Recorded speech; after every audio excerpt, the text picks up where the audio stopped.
And we're live. It is Friday, October 31st, Halloween. It is the year of our Lord 2025. It is 8 o'clock a.m.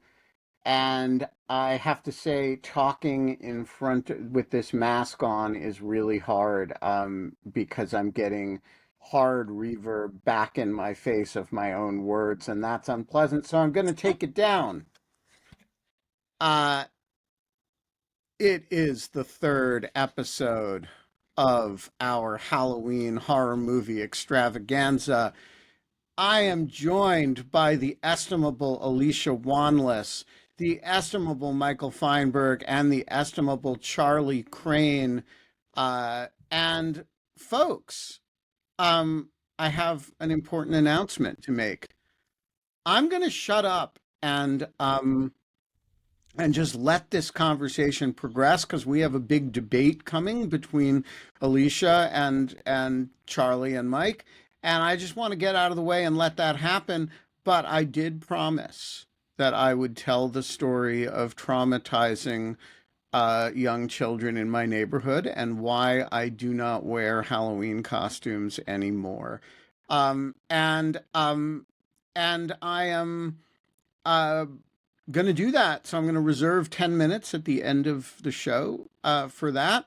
And for those of you who are so eager to know my personal psychodrama about Halloween costumes, don't miss the end of the show.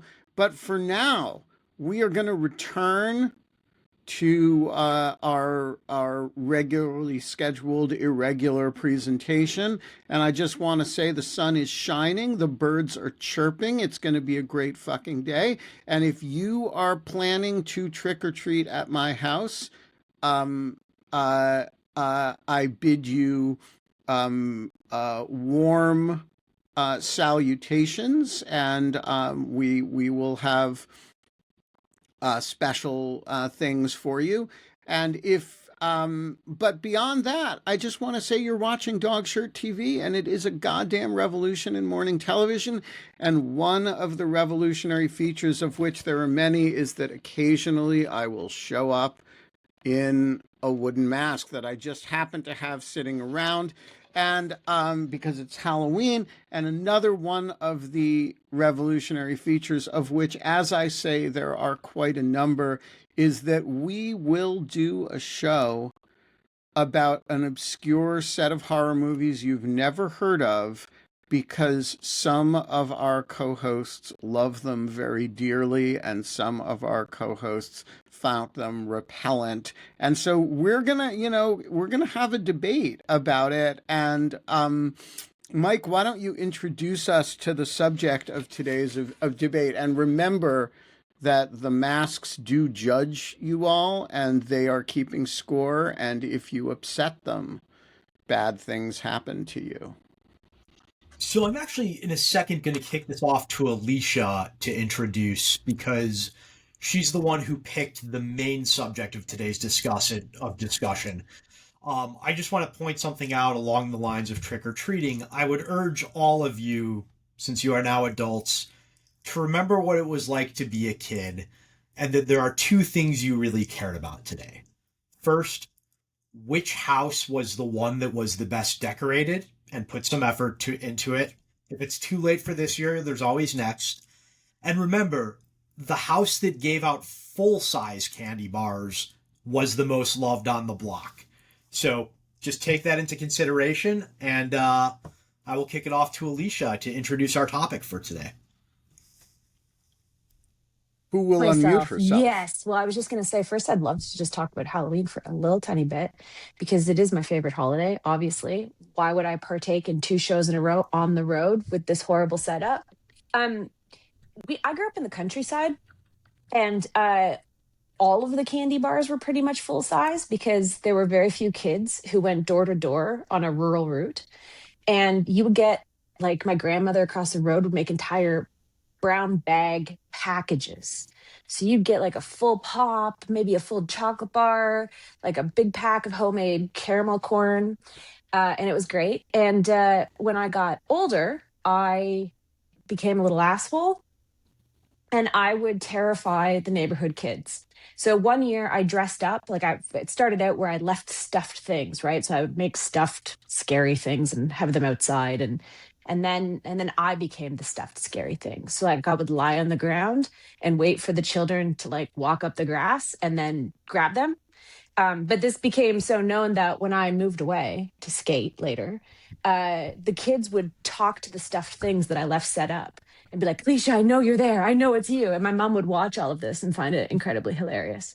But I digress. First thing is, unlike the last show that I appeared on, if you have not watched the others and you intend to watch the others, I would sign off this show right now. Yeah, this is a movie that you really don't want spoiled if you plan This is on key watching because it. I have been rewatching all the movies before the show, and I'm just nearly at the end of the others again. And it is good, but you can never rewatch it and have the same experience. Unlike The Exorcist, where you could like find new things, or you could watch the remake and well, not the remake, but the anniversary edition, and it still is satisfying. The others is a one-time thing. Okay.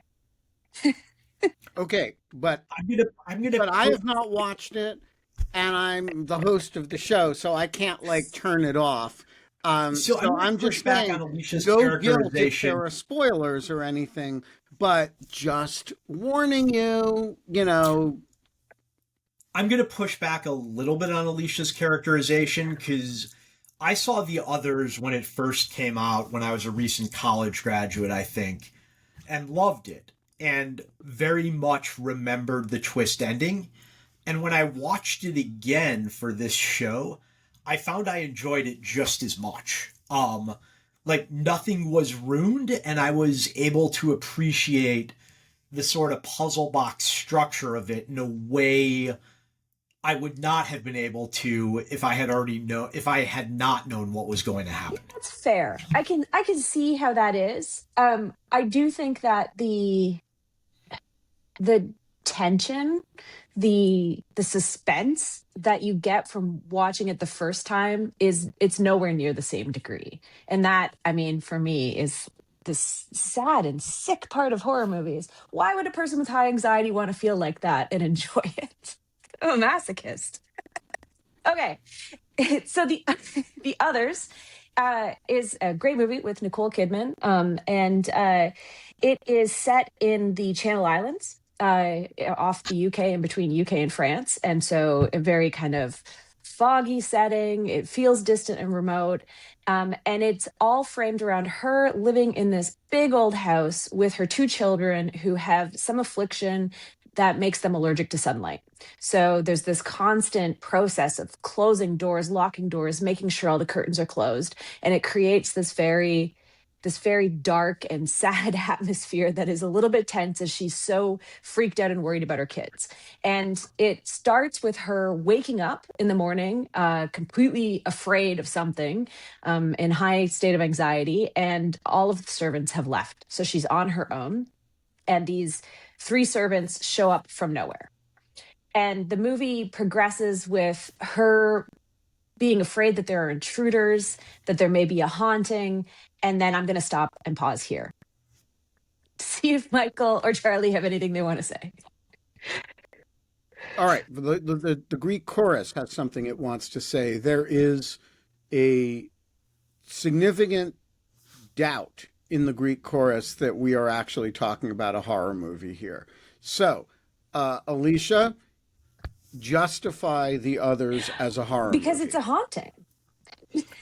It's a story about a haunted house, but we don't know if it's a haunted house. And it has the addition of a woman who's very stressed out, who seems to be in a state of massive mental anguish, and a question of like, what is reality and what isn't reality. So it's kind of a double feature of this one, in which you have the supernatural element of it, and you also have this descent into madness.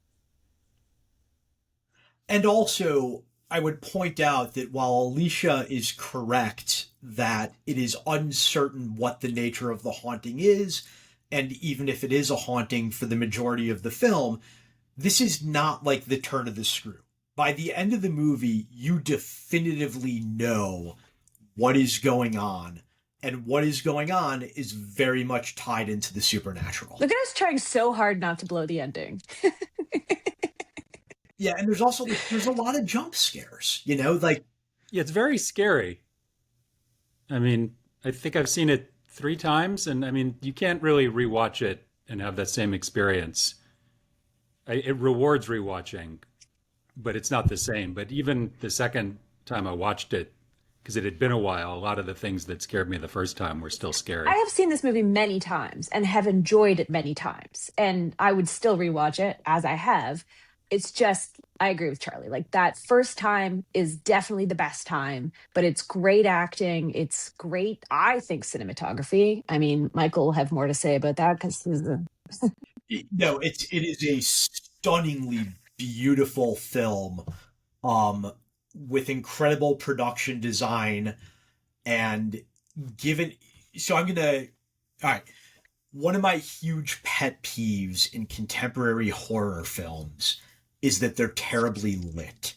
If you look at the stuff produced by like James Wan or by Blumhouse, which are two of the bigger producers of horror movies right now, you'd think that everybody lives in houses where the lights don't function. Like rooms are dimly lit for no reason that makes sense in the context of the story.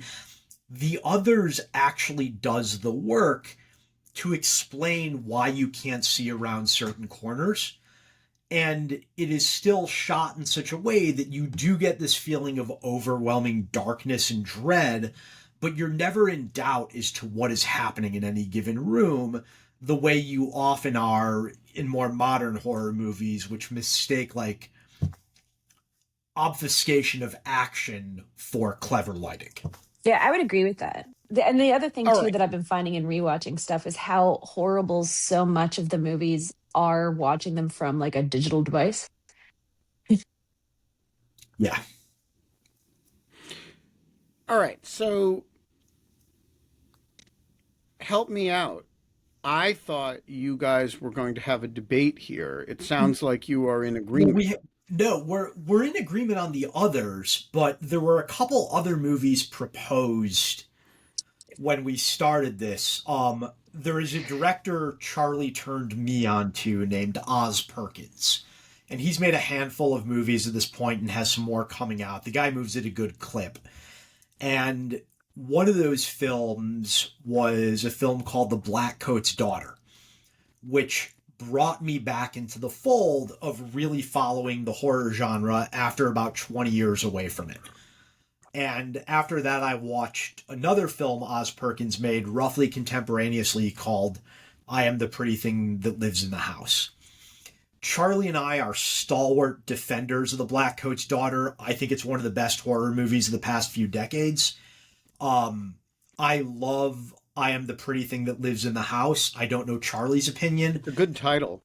It's a great title and it's a great movie. There's lots of Easter eggs for horror fans in there, and not cheap ones, like legitimate allusions that you don't need to understand in order to enjoy the film, but actually increase its salience for people who follow the genre. But Alicia, I don't want to put words into your mouth, but my understanding is you absolutely detested The Black Coat's I Daughter. think it leans more towards the slasher gore side of things, and that's not my cup of tea. I will suspect Charlie has thoughts on this film, since he's the one who like Since he's the prophesized it. slasher gore guy among us. He really is. Like, if any of us is a gore hound, which is the term of art, it is definitely Charlie. But like, I would disagree with Alicia's analysis of the film. There's really only one scene that I think falls into that category, but I'm going to let Charlie handle the riposte. Well, first of all, I think that there's a lot of this. I think is just what you like and don't like, as opposed to kind of an objective like this is good, this is bad. I rewatched I Am the Pretty Thing That Lives in the House, and I admire a lot of things about it, but it didn't really grab me the way that The Black Coat's Daughter did, and I don't know that that necessarily means that I'm going to sit here and say objectively one is better than the other. as far as the Black Coat's daughter and the violence, I mean, I will Should, say I think I have a higher should we tolerance. do a plot overview of the Black Coat's daughter so people have a rough Yeah, idea? give us a Well, sense of I'll what it's set up about. the basic premise. I don't know that we're going to avoid spoilers on that one, but I do think it's one where it kind of unfolds in a way where you might want to watch it I mean, and have the experience before you know give it exactly what this happens. plot twist. But the Plot twist is, I love a good plot twist. right, Yeah. sure. So the setup of the movie is that it begins at a private girls' school somewhere in New England, and a younger student, a freshman, is staying over at the beginning of the winter break because, for reasons unknown, her parents haven't showed up. And another student who's older is staying over because she's deliberately lied about, you know, her whereabouts so that she can have a night with her boyfriend where she explains that she thinks she might be pregnant. And so, I mean, I guess like some of the other movies that we've talked about, it starts off with a not particularly horrific kind of setup, but from the very beginning, there's this sense that something is really, really wrong, and that something in particular is wrong with the younger girl. And as the movie unfolds, there's this question, which I think, having watched the movie 3 times now, I think is definitively answered, but I guess it could be questioned. There's a question of whether she's mentally ill or whether there is some sort of like malevolent supernatural influence on her. Her And being the younger the younger girl, the girl. freshman. Yeah. And so I guess as far as the slasher or the gore elements, I mean, I will say that I'm more likely to be okay with a movie like this because I have seen a lot of like legit slasher movies that are incredibly gory. But I also think that I don't have a particularly high tolerance just for seeing people get, harmed on screen. I don't like movies like Saw or Hostel. And even with a slasher movie, there has to be something more going on than just you're going to watch people die horribly. And what I would say about the Black Coat's daughter is You that I watch it for the articles. yeah, I watched Friday the 13th Part 6 for the edification. Yeah. I think that the violence in the Black Coat's daughter is really upsetting. I think for a different reason than it is in a lot of slasher movies. I think it's upsetting to me because it's done so deadpan and is kind of presented so seriously. You're not supposed to watch it and kind of get a kick out of watching, teenagers that you don't like get killed by a guy in a mask. It's kind of, I mean, I think genuinely horrific. Like watching, horrible things happen to people who don't deserve it for reasons that are inexplicable. And yeah, I mean, I think that that's my defense of the violence. And I think that just in terms of why I like the movie overall, I think it's yeah, I don't know. I think it's a great character study done within the horror genre, like a character study of several characters. And it also kind of gets to what we've been talking about the last few days of presenting kind of extreme emotional states or loneliness or feeling like, you don't belong or don't know what your life is supposed to be, kind of presenting that within the horror genre in a way that, accentuates all of those ideas that you could also just put in a drama. And All this right. sort of So, Alicia, I want to hear why you hate these movies. And then this discussion of the others and this brought to my mind 2 movies that I want to throw out there as questions of whether we should Did think of Ben them just as horror freeze? movies. But first, let's frame the yeah. debate. But I think he was about to hand it off to you, and then he's going to jump in with other titles. So give your takedown of the Oz Really have a Perkins canon. takedown. I'm kind of wondering now, is it I'm not a really this is a spoiler, I guess. I'm not really maybe a big fan of the human as the monster because maybe that just gets too close to home.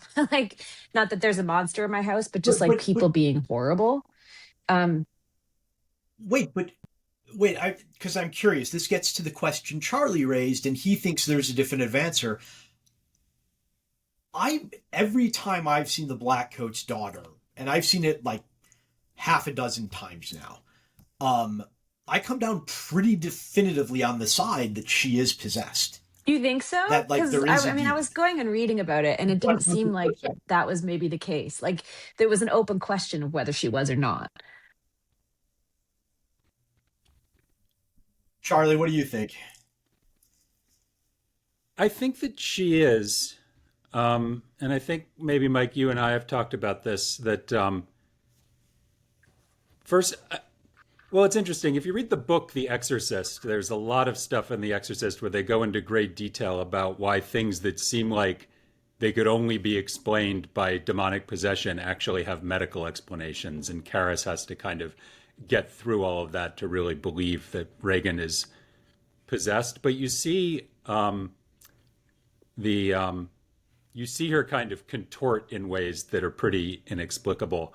But I also think something that I didn't really figure out the first time, but I think I figured out watching it on repeat viewings, is that she knows things that she couldn't possibly know without some sort of clairvoyance or some sort of, supernatural insight. Um, and I also think that, well, I don't know. I mean, this is subjective, but I think that the fact that there's an exorcism in the movie that kind of plays as if, the demonic force is actually there. Just, I feel like the movie wouldn't really be playing fair with you if it presented that scene that way, but you were supposed to believe that she was simply Mhm. mentally ill. And to be clear, it's not like it's a very low key exorcism scene. I mean, it lasts maybe a minute and 30 seconds. It involves a priest going through the Roman ritual. There's no special effects during it. There's no head spinning, no pea soup projecting across the room. Like it's viewed as essentially a prayer session. Yeah, I mean, it's handled in a much lower key way than any other exorcism I've Wait, seen in hold on, film Ben. I was just before. going to say, I think Oh, there's this other aspect okay. of that. It almost kind of crosses over into the serial killer kind of genre in a way because of how she's going after the parents, etc. And I think, I guess it's that kind of, it's like your other movie, Possession, where it feels like it's crossing over into a different genre that is just a little beyond where my tastes lie. She's All not. right. I mean, yeah. Two Well, two movies that I want you all to comment on whether they count as horror movies in light of this discussion of the others and this. Number one, I've never seen Jacob's it. Ladder. Charlie, we watched that in high school together, didn't we? I know that you Uh, think that we've watched a ton of movies that I've forgotten about, but I can definitively say that I have never seen Jacob's Ladder. It's one all that I right. want to see. Yeah, I think it's a horror. I think it's a horror film because it repeatedly uses tropes from horror films to elicit an audience response, even if in the last scene we learn that there is nothing supernatural going on, but these are essentially. It's been a while since I saw it, but if I recall, it's basically like it's just the neurons firing in his head as he's dying Well, into the. I think it's left very ambiguous. What? So Okay. this is a movie about somebody with very severe PTSD from Vietnam, and who has some degree of, may have been subject to LSD experiments, and it is, it's a very upsetting movie for, political and historical reasons. Um, but it is in the form of Psychological a horror. horror movie, right? I think it's, Yeah. Psychological I'm horror. sorry? Well, and sort of somewhat medical horror Yeah, I and mean, somewhat, there are um, there are beings that appear to the protagonist that do not have a rational explanation. right. Okay, so you would consider that a horror movie? Because I've always thought of it more as like a political thriller or, I mean, look, there's a lot of films that don't neatly fit into one genre. It has horrifying moments. It's been a long time since it debuted, but I do remember it being marketed as a horror film. I had the Interesting. poster in my room in junior high, and it's like this sort of demonic face caught in passing. I'll see if I can find a photo. I'll post the poster to the group chat. But yeah, I would consider it horror, or at least horror adjacent. All right, second film. Oh, sorry. Go ahead, Charlie. I was just going to say, I think just, I also think that that's why I would say that The Black Coat's Daughter is a horror movie, regardless of whether you think that there's a demonic possession. I mean, especially, and I'm not going to give it away, the last 10 or 15 minutes of the movie, you know, I think regardless of what you think is going on supernaturally, kind of functions as psychological horror in a way that I thought was really, really effective. All right, second movie. This one may be obscure to a lot of people, but I think it's the first Peter Weir movie, The Picnic at Hanging Rock. Charlie and I have had this exact Don't discussion know it. before, actually. So this is a film about. It was brought to my mind by your mention of Blackcoat's Daughter taking place at a girls' school. This is a film about a turn of the century Australian girls' school that goes for a hike or goes for a day of an outing on a rock formation in rural Australia, and something happens. It's completely unclear what it is, and several of the girls disappear. And And there's zero resolution by the end. correct. It's no spoiler is possible because you never find out what happened. And the whole thing is presented as a true story, which apparently it is not. It is completely fictitious.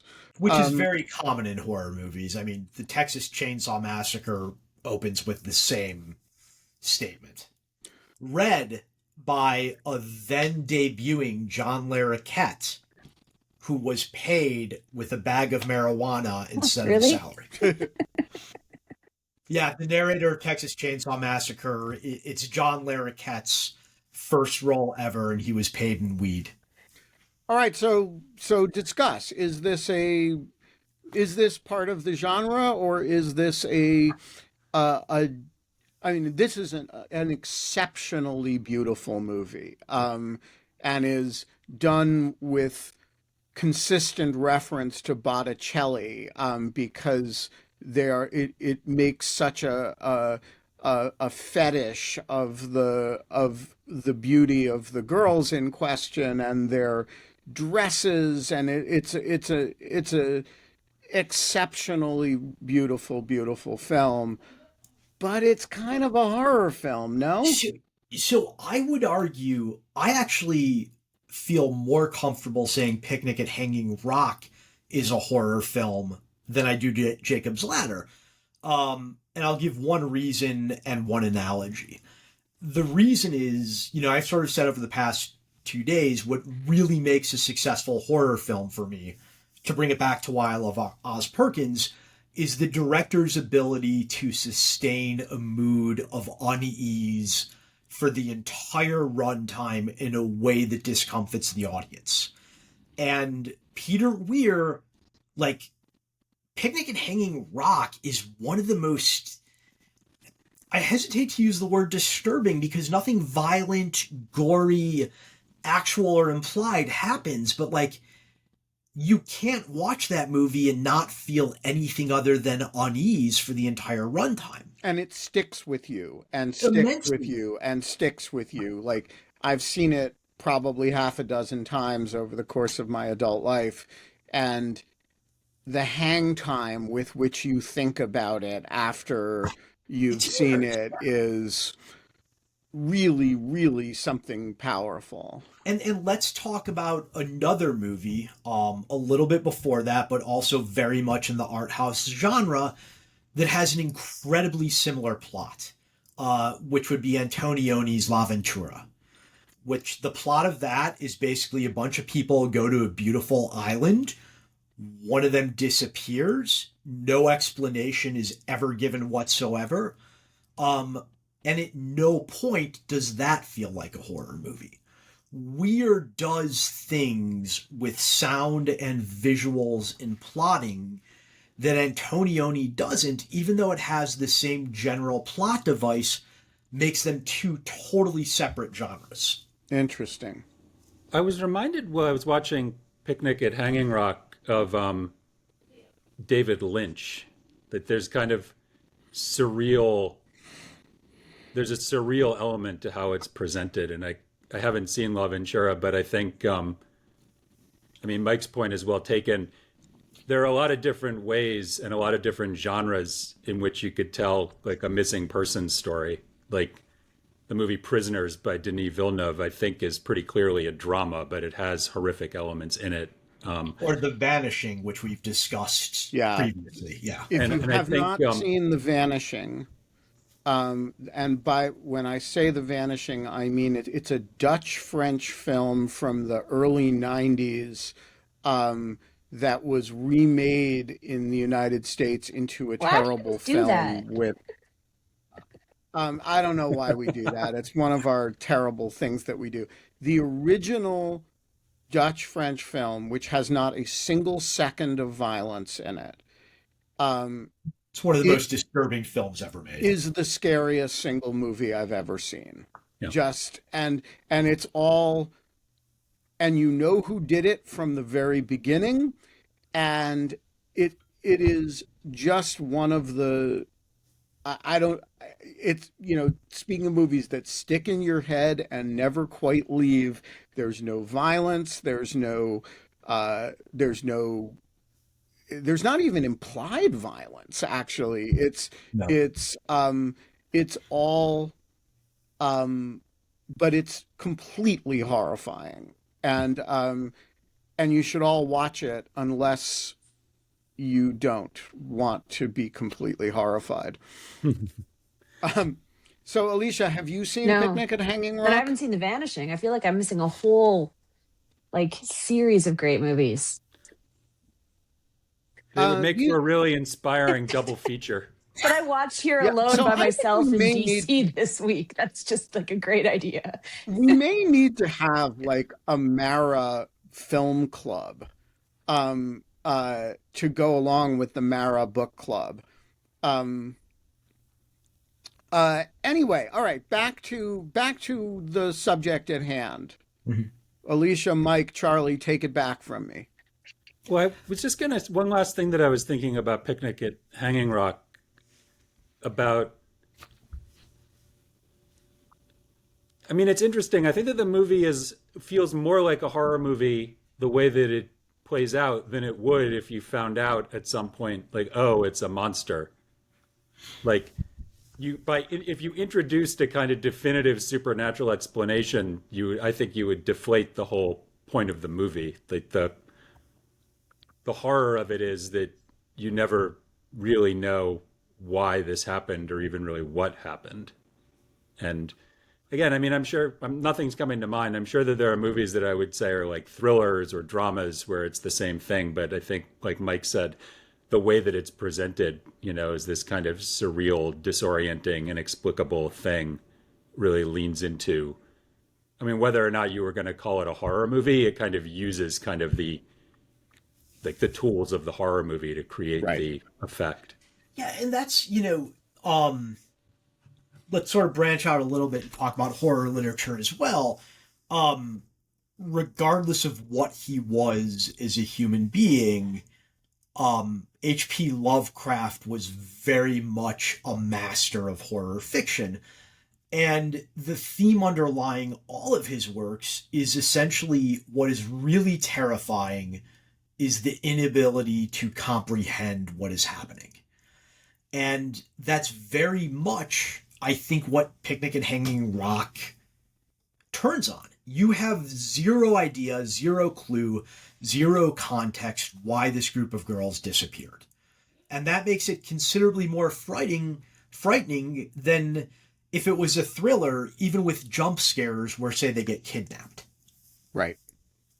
Well, and one of the things that's so upsetting about Picnic at Hanging Rock is that one of the girls who disappears then returns, and Yep. she returns lightly injured, um, and completely with a complete amnesia as to what Yeah. happens to her. So there's some narrative that is possible Mhm. about what happened, and yet it is hidden from you, and it is hidden from the other members of the people who are in the movie as well. And so there's a frustration with the proximity of the truth that you're never able to access. And I think that's actually a not a traditional horror movie trope, right? That you're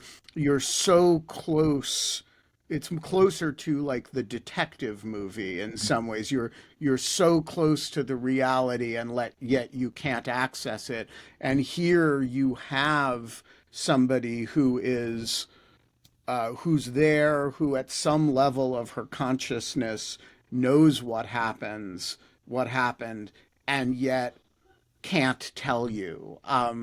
And I think that's actually a novelty of the film that I don't think I've seen in any other movies.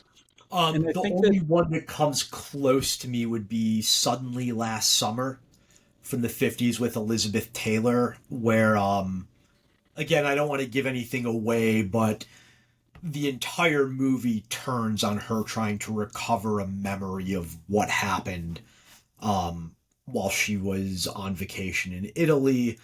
And it turns out to like be a real, like, I'm just going to spoil it since we're going spoilers this show anyway. Like, it turns out to have been a cannibalistic incident in which somebody she was very close to ends up getting eaten alive by like Italian urchins.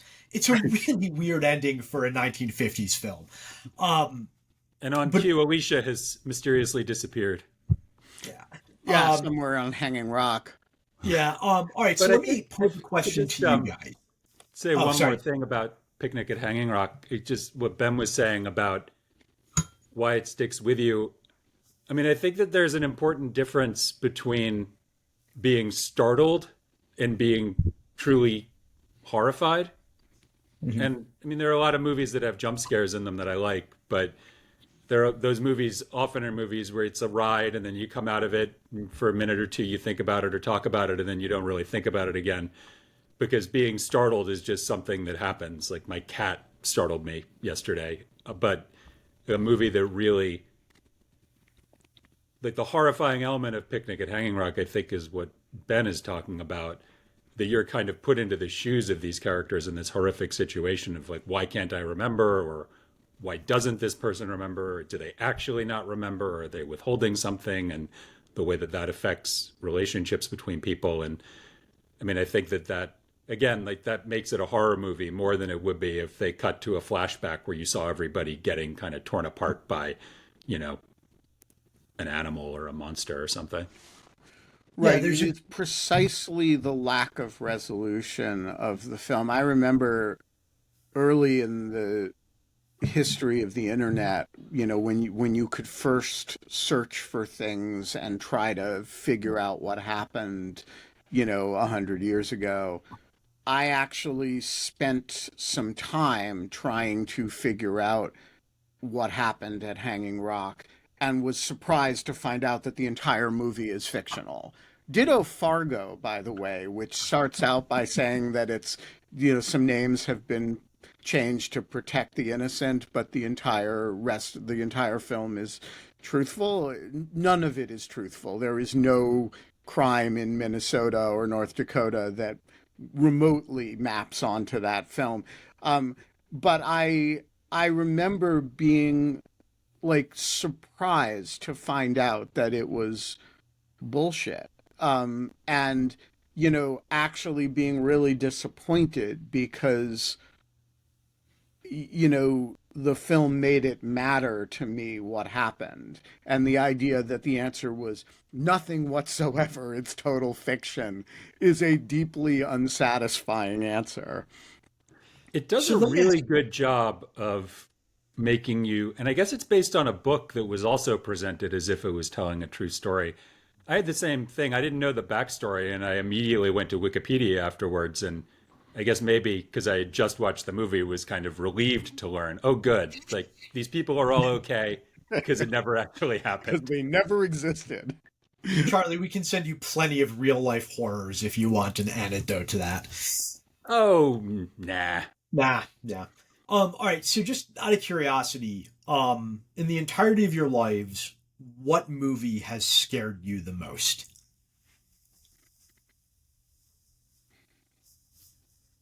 Well, I think it would have to be either Dead Ringers or The Vanishing. Yeah. Um, and both of them are, it is not obvious to me. I mean, Dead Ringers is clearly a horror movie, but Yeah. I don't know that I agree with that. I'm being serious. Like I don't know. I think, It's horrifying. I guess I'm going to go back to maybe movies that I saw when I was probably a little too young to have watched them. I mean, A Nightmare on Elm Street, which I watched, I don't remember exactly how old I was, but in junior high or maybe when I was a little bit older. oh, but if we're counting kid movies we saw when we were Yeah, yeah, just kids, that's a different Oh, well, question. then again, yeah, like I was terrified of the Stay Puft Marshmallow Man because I saw Ghostbusters when I was 6. yeah. For me, there was Coming at Ya, which is a movie my mother took me to when I was probably 7. And she was really excited because it was a revival of the idea of the 3D movie, which had kind of gone out in the 50s. And she hadn't seen one since she was a kid. And this movie called Coming at Ya came back and it was a 3D movie. And it was, I it,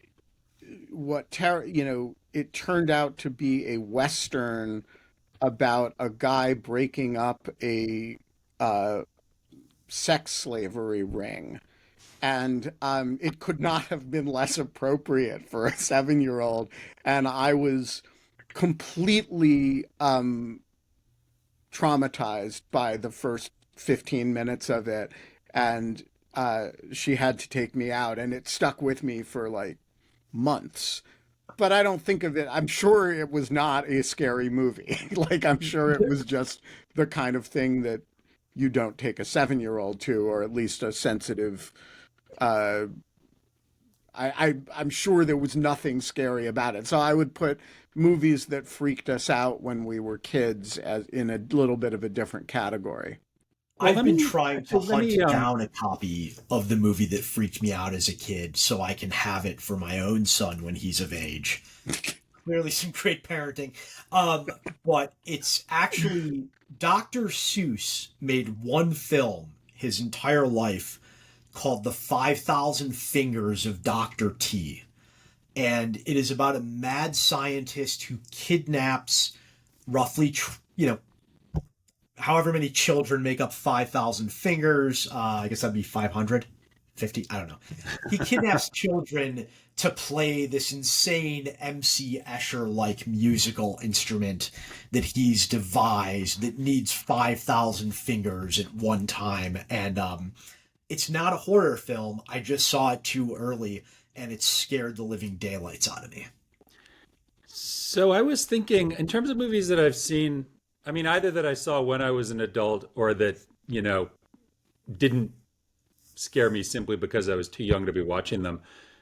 I mean, the ones that come to mind aren't movies that kind of gave me like a visceral sense of like fear, but more like a real kind of sense of really like horror, like, oh man, like the world is just a bad place. One of which is Henry Portrait of a Serial Killer, which was made by producers wanted to cash in on the slasher craze. And so they gave the director this directive to make a slasher movie. And he came back with an incredibly deadpan, realistic movie based on the life of an actual serial killer played by Michael Rooker.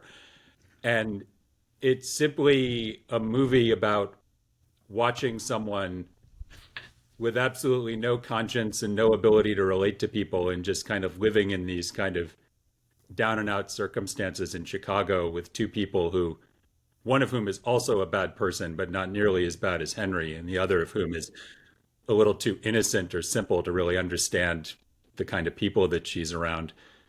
And that was just one of those movies that filled you with this sense of like, oh man, like the world is just not a good place. And the other one, I mean, which also did scare me a little bit, but it's not why I remember it, is Seven, the David Fincher movie, which has it's a great thriller, and there are a lot Yeah, of that's a very good movie. very moments in it, and it is a movie that I guess I think of it more as a thriller, but I think it fits into being a horror movie for the reasons we've talked about. But the way that that movie ends with just this total lack of hope is something that's stuck with me. Yeah, don't look in the box. How about you, Michael? The movie that scared me the most, which I saw in junior high, so it's like right on the cusp of whether it scared me because I was too young or because it was actually terrifying, was Clive Barker's Hellraiser. My wife and I rewatched it a couple months ago. She enjoyed it more than I thought she would. And it's interesting to me because Clive Barker is one of those guys who the ideas are always better than the execution. But the ideas are so good that it gets him over the hill. And Hellraiser presented like this perfect Venn diagram common area of utter gore, psychological despair, and just adults behaving badly in a way that really just terrified me when I was, probably 13. But I'm glad to see Jeff mentioning the remake of Invasion of the Body Snatchers, because that was another movie, and the scene he's referencing, the very last shot, I saw at a young age and absolutely terrified me. I was watching it on one of the first nights I was ever left home alone by my parents. And I just remember, I don't remember what they were doing, but they got home around midnight, and like, I was still up and terrified at, Donald Sutherland having turned into a pod person. That is a scary movie. And I want to close our discussion of scary movies with a question that you two are probably the two of the only people who will entertain seriously. But the original Invasion of the Body Snatchers is produced in 53 or 54. 5 years later, Eugene Ionesco writes Rhinoceros, which is the same story, exactly the same story, only done as French avant-garde theater, even though he was Romanian, and is done as, it's a, famous play of sort of mid-century absurdism. And lots of famous people like Timothy Snyder cite Ionesco for, in On Liberty, he focuses on Ionesco's theories about rhinoceros, your friends turning into rhinoceroses, as a great metaphor for fascism, for, and I want to ask, are they doing Hollywood an injustice? Because actually Rhinoceros is entirely ripped off from Invasion of the Body Snatchers. And really, it's very fashionable to attribute things to French avant-garde playwrights who are actually not French.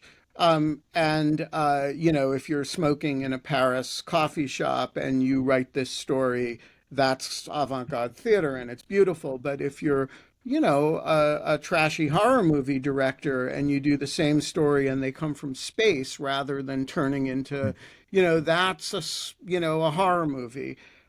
I am tempted to say, here's my radical proposition. The original Invasion of the Body Snatchers is a much greater work than Ionesco's Rhinoceros.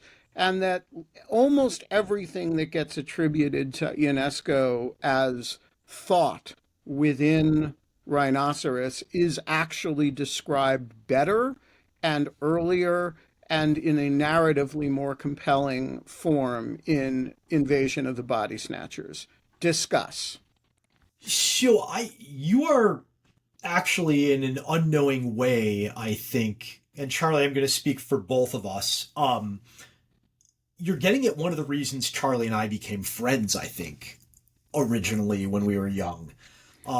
We went to a huge high school, roughly 5,000 students, and we both had an appreciation for intellectual pursuits, as pretentious as that sounds. We were reading things, watching things, seeking things out that the average high schooler would not.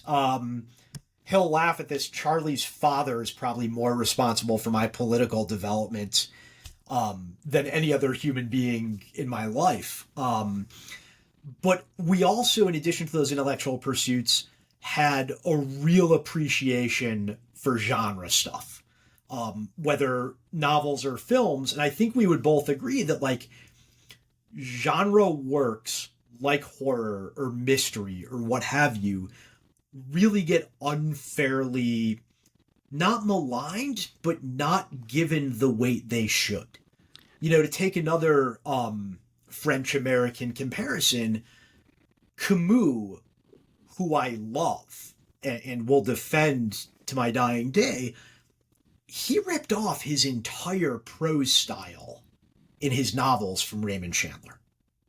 Oh, Like, and I don't think from what's his name, who wrote "The Postman Always Rings James Twice." Cain, yeah, You know, like which Camus, to his credit, admitted, acknowledged yeah, was the book that inspired L'Estrange. yeah, Um, but I would argue, I mean, I still think to this day the best prose work in terms of simple literary style is Raymond Chandler's The Long Goodbye. But it's also a potboiler mystery.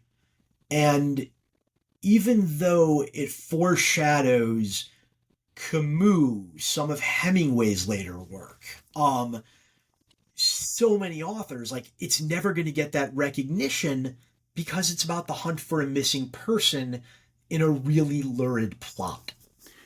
I also think that, I mean, I think a lot of like avant-garde, theater is just really focused on ideas and wanting to make you think. And so it's kind of a natural thing for somebody who's writing an essay about politics to kind of use that as their touchstone. Whereas a genre movie that covers the same ground and might even cover it more effectively is trying to make you feel something. So, I mean, I don't want to say this at the end of 3 days of talking about horror movies, but really, like, you have to watch these movies to really get the impact of what they're doing. Like Invasion right. of the Body Snatchers, any version of it, is not primarily a treatise on the theory of what it means to not be able to trust anybody. It's a representation of how it feels to not to be able to trust anybody or to not know who people really are. And I think that people are a little wary of giving genre movies their due, because if you're moved by a movie and you try to describe it, that description might not really get across what really makes the movie great. I remember I was talking to a friend of mine about the movie Back to the Future and about why I love it so much. And I prefaced what I was about to say by saying, like, oh, I'm not saying it's some great kind of meditation on relationships between fathers and sons. And he cut me off and said, like, well, why wouldn't you say that? And I realized, like, oh, yeah, it is. Like, just because it's a movie about time travel and has a lot of jokes in it doesn't mean that it's not making important points about the human condition. And I think that people are sometimes a little embarrassed to say that about movies, where if you just describe the plot, it's like, oh, well, he goes back in time with a DeLorean, or like, oh, pod people come down and start taking people over. But it really says a lot about human relationships. Like, Right. the movie kind of has to make the argument for itself. And that's why usually when I'm talking about a movie that I love, just if I think that the person might enjoy it at all, I'll just recommend like give it a watch before I'll kind of try to argue for why I think it's good. All right. Speaking of things that are not good, involving scaring small children, I want to tell you about the time that I terrorized my neighborhood. Which, if I could just add, you told me this story a few weeks ago as a way of cautioning me to not go overboard on my own decorations at home. Which you, I advice you did completely not ignored follow. you. Yeah. So I actually want to distinguish between what Mike does, which is decorations on the outside of his house from which traumatized children can stay away if they want, and what I did, which was to put on a full body gorilla suit in order to distribute candy so that children would knock on my door and I would open it as a gorilla and give them candy. And I had a string of these things that I did. Once I carved a jack-o'-lantern and put it on top of my head, like carved it out and actually did the Jacko pumpkin head thing from The Wizard of Oz, and that traumatized some kids. Mhm. And then once I did an exquisite carving of a Barack Obama face in the pumpkin head, and I was Baracko Pumpkinhead. And that traumatized some kids too, although it really delighted parents. But the gorilla suit, um, kids, I would open the door and kids would burst into tears. And like it really terrified kids. And I was sort of sheepish about it by the time the evening was over, but I had no idea how much damage I had done until years later when I was walking home with my younger son from Taekwondo, and we pass a house from that's catty corner across the street from us. And there's this nice young boy playing outside, and his dad is hanging out on the steps. And my son and his son start chatting, and the dad and I start chatting. And we're hanging out there for like 5 minutes or something, just doing neighborhood chatty kind of stuff. And he asks me at some point, "Where do you guys live?" And I point at our house and I said, "We live over there." And his face just goes blank for a minute. And he says, "Holy shit, are you the gorilla?" And it, of course, takes me a minute to figure out what he's talking about. I get that And question all the time. yeah, and I said cautiously, "Yeah." And he said, "Hang on a minute. I have somebody I need to introduce to you."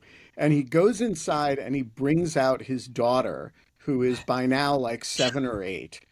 Mhm. And he explains to me that she was like 3 when this happened, and she has been having nightmares about the gorilla ever since. And it is like a terrifying thing to her that there is this gorilla that lives in her neighborhood. And he introduces her to me and said, I'm not going to say her name. "This is Ben. He's the gorilla." Um, and we shake hands, and she's sort of cowering between his legs. But we had a reconciliation, and I think I have not checked with him about whether she would be a teenager now, whether she still has nightmares about the gorilla. But I just want to say your Halloween choices do have consequences. And so just remember that on the other side of that door are small children. And that's directed at you, Mike Feinberg. That ship has sailed. He's too in too deep. He's in too deep. We're going to leave it there, folks. We're going to be back on Monday. Happy Halloween to all. Thanks to Charlie for joining us these last 3 days. Remember, uh, you know, the stuff aren't real. The gorillas, they're not real. The slashers, they're not real. And I don't know who's going to be the co-hosts on Monday. I don't know who the guests are going to be, but you're going to be there and I'm going to be there. And two things are going to happen between now and then, other than Halloween, that you need to remember. Number one, the Mara Book Club at 6 p.m. on Sunday. We will be live from Politics and Prose because they did not hold a book event for Holly Berkeley Fletcher, and we are going to retaliate by doing a book event from there against their will. Number two, there's a time change between now and then. And that means if you show up at 5 o'clock on Sunday or at 7 o'clock on Sunday because you're an hour off, it's your problem. It's not my problem. Also, if you're in a different country and you don't know about our time changes this weekend, because maybe you had one last weekend like the rest of the civilized world, it's not my problem. So time change, Mara Book Club. We're going to be back on Monday. You are all great Americans and great other, Australians and great whatever you are, and keep the faith, and we will see you soon.